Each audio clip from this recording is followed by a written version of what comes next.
Pythagorean theorem, part 1. We need to do a little bit of review before we get into this, just of some basic vocabulary. So, Pythagorean theorem, part 1, what we're going to work with today, we're going to work with square roots,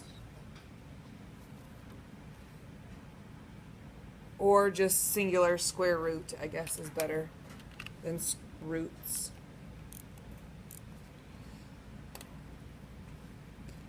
Can you define for me square root? What is a square root? What does it do mathematically?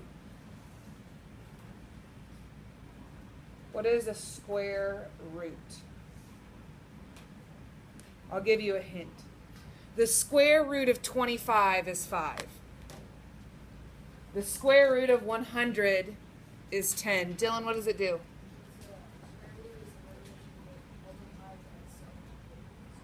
Yeah. It undoes a number that's multiplied by itself, right? 5 times 5 is 25. So the square root of 25 is 5. It's the inverse. Inverse is a fancy word for what? Opposite. It's the inverse of squaring.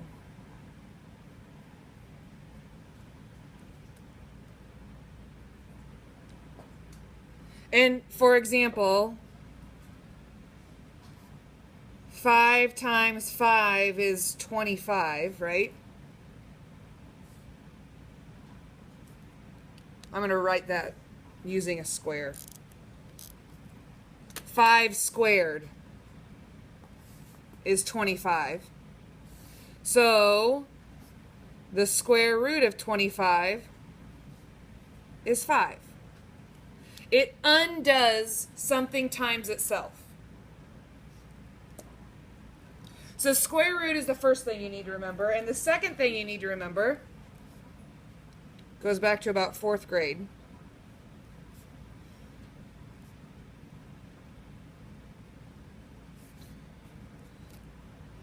Is the idea of a right triangle.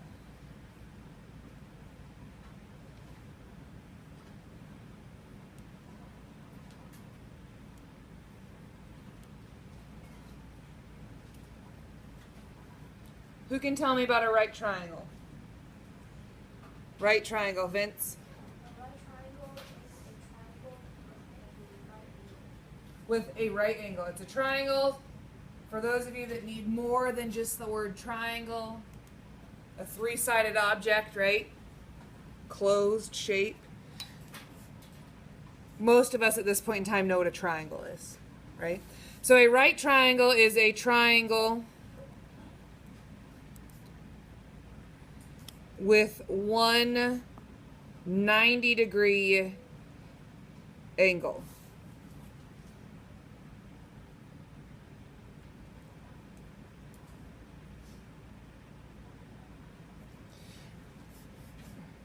Sometimes we show it with a box.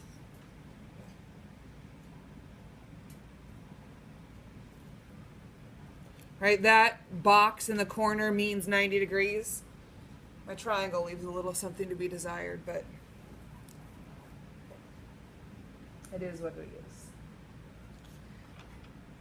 So today, you're going to be working with 2 concepts, square roots and right triangles. And in fact, I'm even going to highlight those just so that we remember to always go back to them.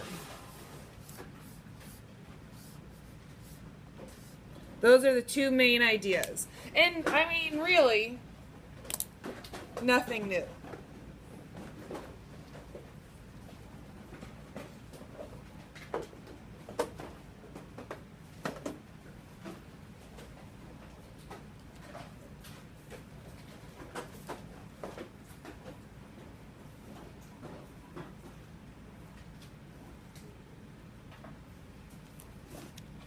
Okay.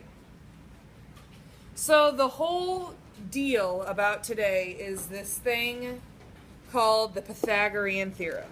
Sounds funny.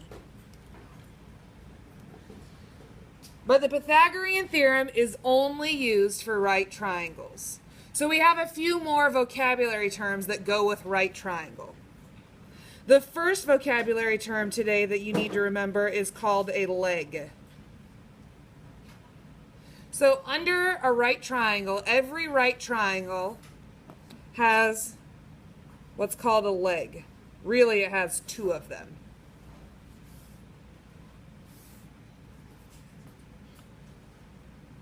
A leg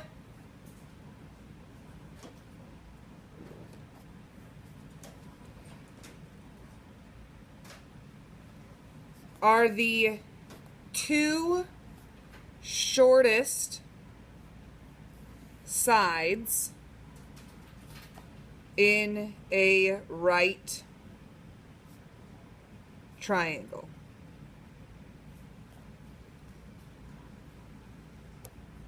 So I guess maybe let's put this a parentheses after that, legs.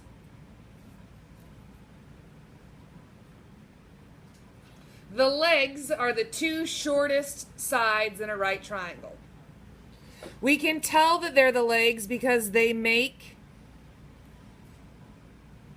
the 90-degree angle.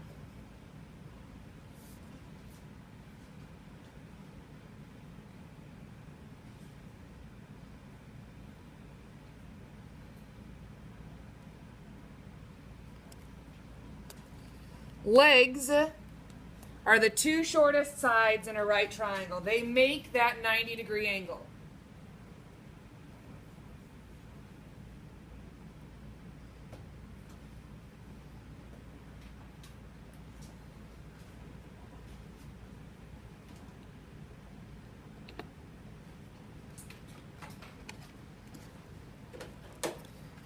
The second vocabulary term that's new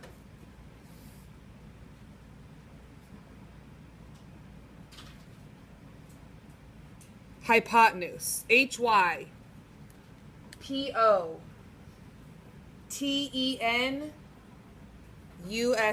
Hypotenuse. So if the legs are the two shortest sides in a right triangle, what's the hypotenuse? The longest side.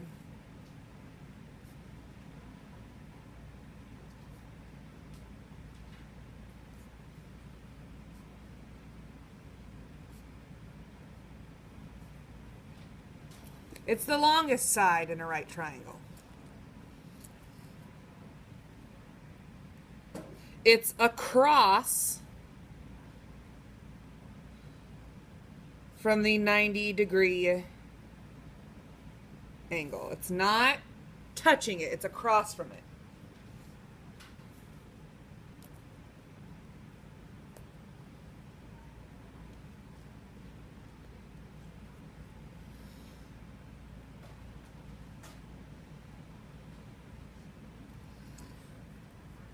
So we'll draw a pretty little example for ourselves. Don't make it more than 2 lines tall.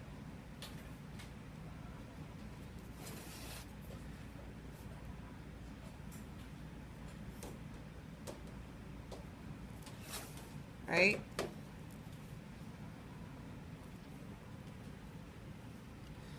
And this is a leg,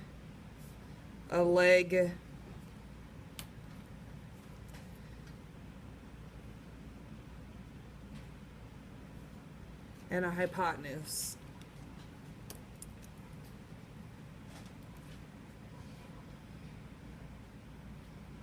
I'll draw one upside. Maybe sometimes these ones confuse us.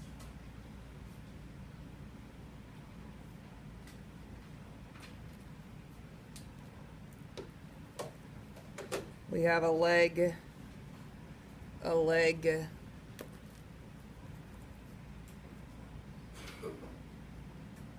and a hypotenuse.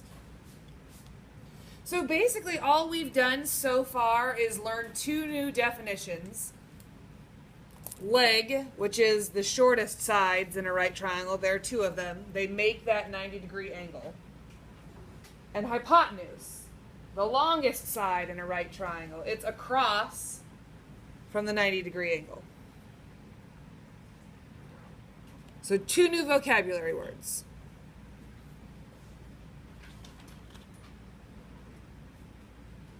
So now let's talk about the actual thing. It's called the Pythagorean theorem.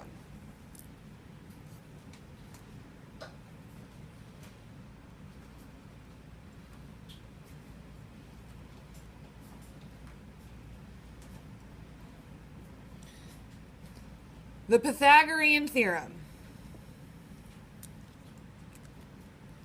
The Pythagorean theorem you have to memorize is a squared plus b squared equals c squared.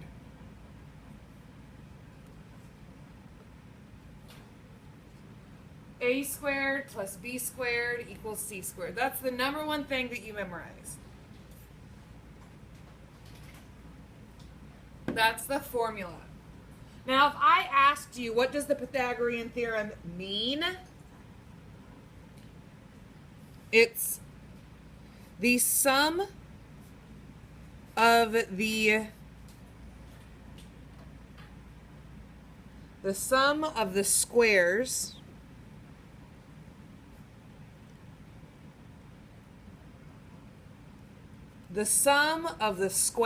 of the legs.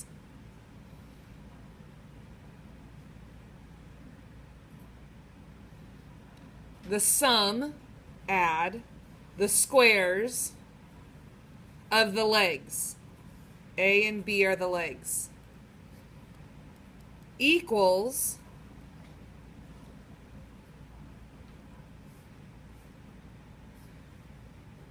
the square of the hypotenuse.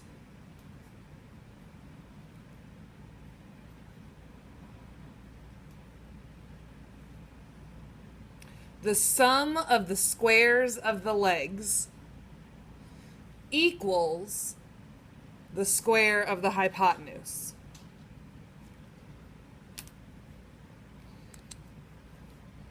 A squared plus b squared equals c squared. A and b are the legs, c is the hypotenuse. This is the deal for today.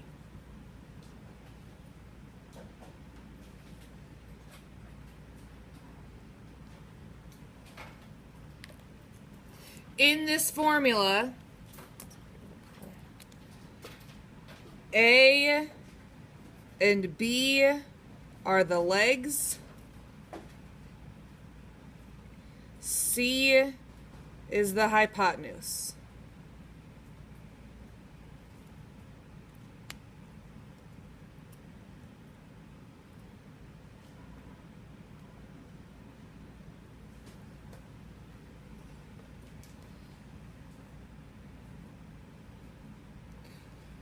So let's practice.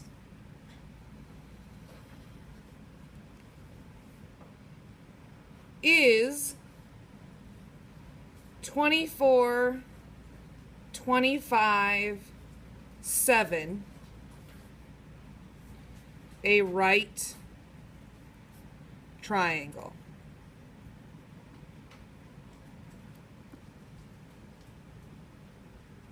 What do you think I'm going to do? Is 24, 25, 7 a right triangle? What do I do? What do you think? Vince?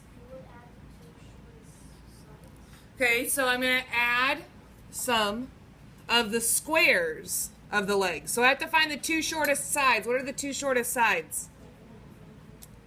I should probably use the same color. 7 and 24, right?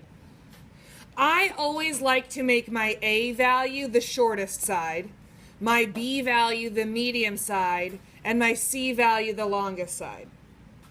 I like to have a rule. Does it really matter which one's A and which one's B? No. Does it matter which one you put in for C? Yes, that has to be the longest side. So let's see. Does 7, where should I put this? Right here. 7 squared plus 24 squared, right? Shortest side plus my medium side. Does it equal my longest side, 25 squared? Now, if you want to do it without a calculator, congratulations. Let's see, 7 squared plus 24 squared equals 625. I'll write that down since these are our notes. Does 625 equal 25 squared? So is this a right triangle? Yeah.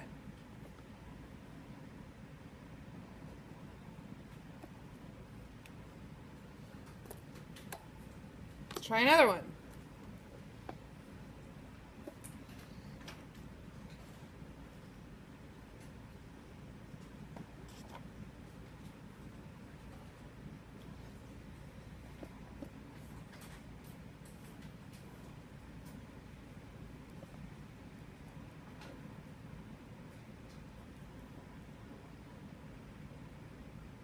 Is this a right triangle?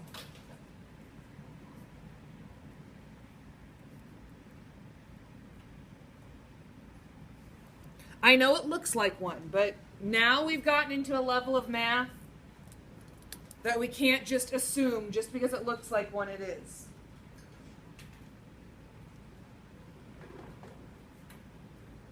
What should I put for A? 4.4. What else could I put for A?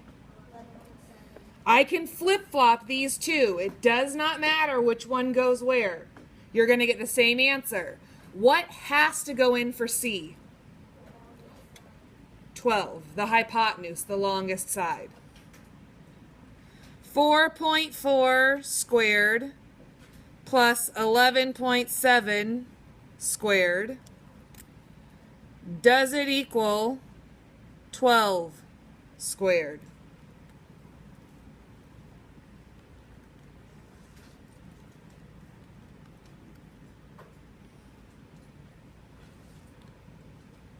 .4 squared plus 11.7 squared is 156.25. Does that equal, what's 12 times 12? 144. Is that true? No, they are not equal. Draw a line through there, and we would say no.